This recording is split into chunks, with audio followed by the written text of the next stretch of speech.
आज तुम सबके चेहरे खिले खिले हैं और सब प्रसन्नचित लग रहे हैं,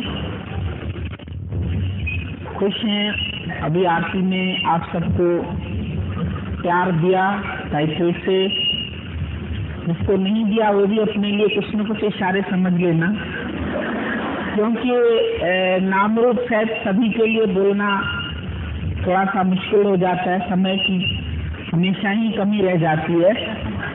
लेकिन फिर भी सबके लिए हार्दिक शुभकामनाएं हैं इस नए साल में। नई सेंचुरी, नई मिलेनियम, 3 चीजें हैं।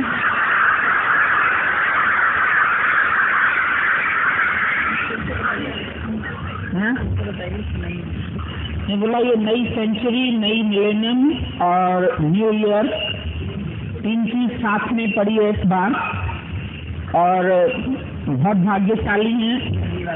एक ईसा मसीह ने ये शुरू करी, जब से ईसा मसीह संसार में प्रकट हुए तब से ये ईस्वी शुरू हुई और उसके बाद आज उनके जन्म को 2000 साल पूरे हुए और इतने सब आप अवतार आज ये सेंचुरी देख रहे हैं, मिलेनियम देख रहे हैं, कैसे राउंड फिगर पूरी हुई है और इस बीच में कितनी अवतार सब आए। गुरु नानक आए, कबीर आए, रविदास आए, सब संतों ने बार बार सबको जागृत किया और इस राह पर चलने के लिए, सत्य की राह पर चलने के लिए प्रेरित किया।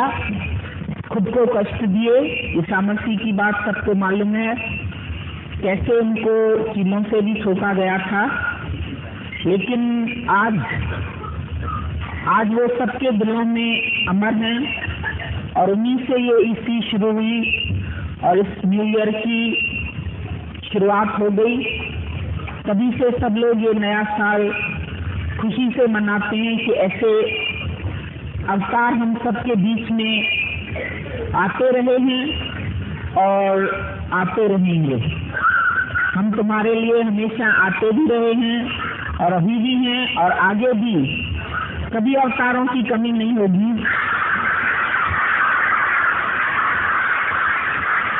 दादा भगवान ने होलसेल में सब माल तैयार रखा है और ये कभी भी खजाना कम नहीं होने वाला है। अखुद खजाना है जो हम सबको मिला है गुरु के प्यार से। हमेशा गुरु के ऋणी हैं जिन्होंने आके जागृत किया। सभी अवतारों को बहुत कुछ सहना पड़ा, लोगों को संदेश देने के लिए, सुनाने के लिए, क्योंकि हमेशा ही सत्य असत्य का झगड़ा बना रहा।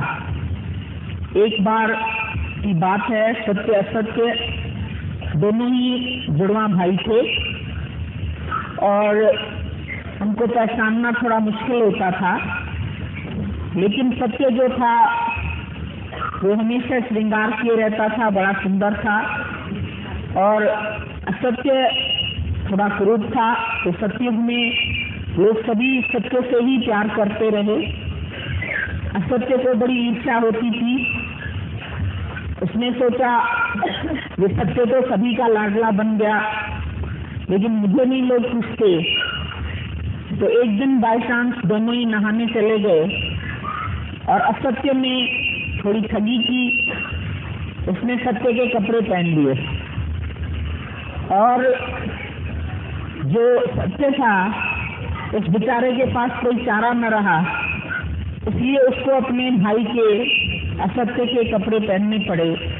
तब से दुनिया सत्य को जान नहीं पाती है और असत्य को ही सत्य समझ करके सब उससे प्रेम करते हैं। पर गुरु जब आता है तो वो सबको ये रियलिटी बताता है, जो कुछ तुमको इन आंखों से दिख रहा है वो सब असत्य है। असत्य बहुत सुंदर रूप में हम सबके सामने आता है। माया बड़े अच्छे परिधान पहन करके हम सबके बीच में आती है, बार बार हमारा मन हर्षित करती है, खींचती है, लुभाती है, अपने में फंसाती है और इतना फंसाती है कि जिससे हम लोगों का छूटना बहुत ही मुश्किल हो जाता है और उसमें हम दुखी भी होते हैं। जैसे एक हम लोगों में कहावत है, ऊँट कांटे भी खाता है और रोता भी है पर कांटे खाना नहीं छोड़ता।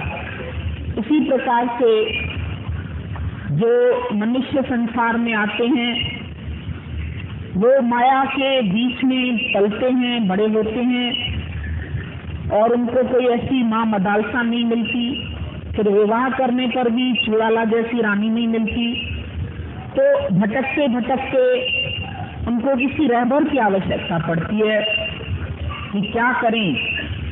जो इतनी माया चमकेदार है जिसको हम छूने जाते हैं और छूने के पश्चात वो हमको ही काटती है।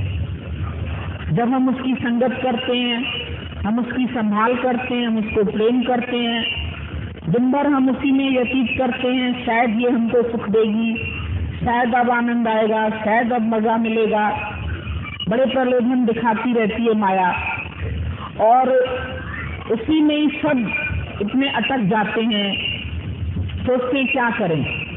लेकिन असत्य आखिर तो असत्य ही है और जब उन कांटों से हमारा हृदय छिल जाता है, परेशानियां आ जाती हैं, दुख आ जाते हैं, तकलीफें आती हैं, मन के अधीन होकर के हम सब छटपटाते हैं, रोते हैं, भगवान अब तुम मिलो, कहाँ हो तुम, किस कोने में छिपे हो।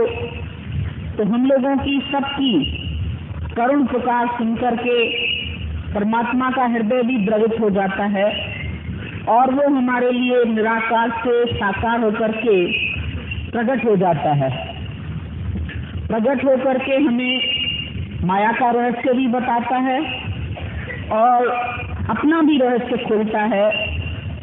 जैसे परमात्मा ने प्रतिज्ञा की, हे अर्जुन, मैं आता हूँ युगे युगे अपने भक्तों की रक्षा के लिए और झूठ का निवारण करने के लिए। जो जो व्यक्ति माया में फंसे हैं, बद्ध जीव हैं, उनको मोक्ष दिलाने के लिए मैं बार बार आता हूँ। लेकिन बड़ी विडंबना है कि मुझे भी योग माया से घिरा हुआ ही आना पड़ता है, तो ये मूढ़ लोग मुझको नहीं पहचानते, क्योंकि इनके आंखों पर भी अज्ञान की पट्टी, अभिमान की पट्टी बंधी रहती है, जिसको अवतार आकर के खोलता है, गुरु आकर के खोलता है, अपना निज स्वरूप बताता है, अपने में स्थित कराता है और कैसे हमारे माया जाल को अपने प्रेम के दांतों से कुतर के हमको सबको आजाद कराता है। जो हमारे सबके लिए जीवन में सबसे बड़ी खुशी है। जैसे कोई जेल में पड़ा हो, कोई व्यक्ति उसके पास फ्रूट ले जाए, कोई उनके जेल में पंखे लगवा दे, कोई उनके लिए भोजन ले जाए, लेकिन कोई ऐसा सत्पुरुष जाए जो उनको जेल से छुड़ा दे, तो उनके लिए कितनी खुशी का ठिकाना रहता है। इसी तरह से हमारे दादा भगवान इस सेंचुरी में आए, 1800 में उनका शरीर रूप से जन्म हुआ, लेकिन इसी 19वीं सदी में गुरु से मिलन हुआ। 40 वर्ष की उम्र में जब माया ने बहुत धोखा दिया तो वो अवतार बन करके पृथ्वी पर प्रकट हुए, लेकिन एक से काम चलना बड़ा मुश्किल था।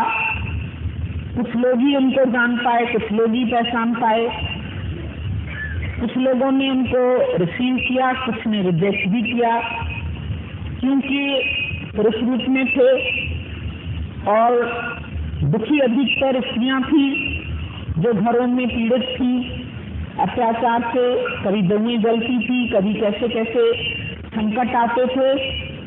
उस सब को देख के दादा का हृदय द्रवित हो जाता था, कभी कभी उनके आंसू भी आ जाते थे कि ऐसी स्त्रियों को मैं कैसे छुड़ाऊं, कैसे बचाऊं, क्योंकि पुरुष रूप में उनके नजदीक जाने में लोग तरह तरह के संशय रखते थे।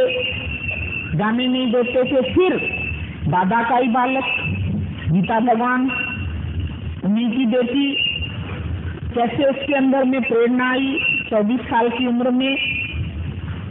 अचानक ही भाभी को अपने लेकर के दादाजी के पास गई। उनको कुछ कष्ट था शरीर में, मानसिक रूप से भी वो थोड़ी अस्वस्थ थी। तो इतना तो सभी घर वाले समझते थे कि अगर सुख है तो दादा तेरे गली में। तो वो भाभी को पहुंचाने आए थे, लेकिन खुद ही वहां बैठ गए। दादा भगवान ने युक्ति से, प्रेम से उनको बांध दिया। भजन का स्वर बहुत अच्छा था, आवाज बहुत मीठी थी। उन्होंने समझा ये हमारा एक लायक, सारी दुनिया को संदेश पहुंचाने के लिए परमात्मा ने इसको इस घर में भेजा है। तो उन्हीं के द्वारा फिर ये कार्य आरंभ हुआ। विवाह के बहाने लखनऊ में पहुंचना हुआ और फिर उनका हम सबसे मिलन हुआ। उनकी तपस्या, उनकी प्रतीक्षा, उनकी मेहनत, उनका अंदर का हृदय इतना कोमल, इतना संकल्प उनका तेज कि एक को लाख से लड़ाऊंगा तो मैं गोविंद सिंह कहूंगा, ऐसी उनकी बात थी। और कैसे हम सबको उन्होंने कोने कोने से ढूंढा। अगर लखनऊ में हम आपको स्थान दिखाएं जहां हम लोग का निवास स्थान है, वहां से काफी दूर पर थे। और कैसे हम लोगों को एक दिल्ली के भक्त की चिट्ठी आई। हमारे पड़ोस में रहती थी एक पार्वती जी, उनके पास अगर तुम्हें दुख है तो उसके निवृत्ति के लिए तुम्हारे शहर में अवतार आ गया है, तुम लोग ढूंढो। उनका पति मेजर साहब था, वो ढूंढ के आया कहाँ पर वो रहते हैं, कुछ गलियों में गोलागंज की। और हम सबको संदेश दिया कि अवतारी पुरुष प्रकट हो गया है और तुम सबको जगाने के लिए वो आएगा। पहली मेहनत गुरु ने हम सबसे की, बहुत जबरदस्त, जिसका हम वर्णन नहीं कर सकते। कभी धूप में, कभी बारिश में, कभी उन्होंने परवाह नहीं की। कैसे शरीर में भी, उनके गले में भी काफी तकलीफ रहती थी शुरू से, लेकिन 4-4, 5-5 घंटा लेक्चर कंटिन्यूअस देते थे। हमारे घर में 12 बजे आ जाते थे और 5 बजे तक लगातार बात करते रहते थे। हम लोग हैरान हो जाते थे, इतनी देर भी कोई बात कर सकता है। फिर कैसे अपने प्रेम पाश में हम सबको खींचा, बांधा, पकड़ा और बोला तुम लोगों से भी यही कार्य करवाना है। एक एक को मुझे ऐसा ही प्यार करना है जो जाकर के पूरे विश्व में ये बात सुनाए और सबको इस आत्म जागृति में लेकर के आए। क्योंकि एक शरीर से ये काम नहीं हो सकता है। अभी बीच में भी मैंने आपको दृष्टांत सुनाया था। एक फकीर था, वो हमेशा सबसे ऐसे करके भीख मांगता था और उसके पास लोग कोई चारा ना, कोई आशाना रख देते थे। लेकिन एक दिन फिर वो दोनों ही हाथ ऐसे करके बैठ गया। किसी ने बोला भाई अब तक तो तुम एक हाथ रखते थे, अब दूसरा हाथ रखा है। बोला क्या करें, इसमें कमाई बहुत थी तो मैंने दूसरी ब्रांच खोल दी। तो ये तो किसी ने हमको जोक बताया, लेकिन हमने देखा कैसे दादा भगवान ने, गीता भगवान ने हम सबके साथ मेहनत करके इतनी ब्रांचेस तैयार कर दी जो करीब करीब पूरी इंडिया में ये सत्संग अभी फैल गया है।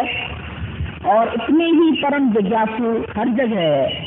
हम जहाँ पर भी जाते हैं सभी इतने प्रेम से स्वागत करते हैं, इतने प्रेम से मिलते हैं और इतने प्यार से, श्रद्धा से, भक्ति से ज्ञान का श्रवण करते हैं और वो हमको छोड़ना नहीं चाहते।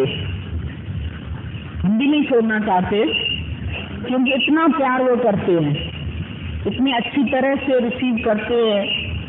तो लगता है कि सच में एक एक को जब तक पूर्णता नहीं मिले, जब तक इनके अंदर में पूर्ण आनंद नहीं आए, तब तक इसको छोड़ना नहीं चाहिए। क्योंकि गुरु का काम है सतगुरु करे आस समान। जो मेहनत हम लोग सबके साथ गीता भगवान ने की, हमने देखा जब तक किसी को उदास व्यक्ति से जब हंसी नहीं आती थी तो एकदम से हमको कहते थे जाओ देखो उसके मन में क्या बात है, वो क्यों उदास है, वो क्यों नहीं हंसता है, उसके पास किस चीज की कमी है, प्रेम की कमी है, धन की कमी है, किसी और चीज की कमी है, तुम जाकर के इनकी कमियों को दूर करो। तो इतना प्रेरित किया इस कार्य के लिए भी, उन्होंने ही प्रेरणा दी। मैं ही तुम्हारे गट से आके बात करूंगी, क्योंकि हम सब थोड़े आलसी भी होते हैं और थोड़ा अपना सेल्फ कॉन्फिडेंस भी नहीं होता कि क्या हमारे मुख से भी इतनी वाणी निकल सकती है। वो बोलते थे तुम नहीं बोलोगे, मैं ही तुम्हारी रचना में बैठ करके बात करूंगी, तुम आ करना और हम बात करेंगे।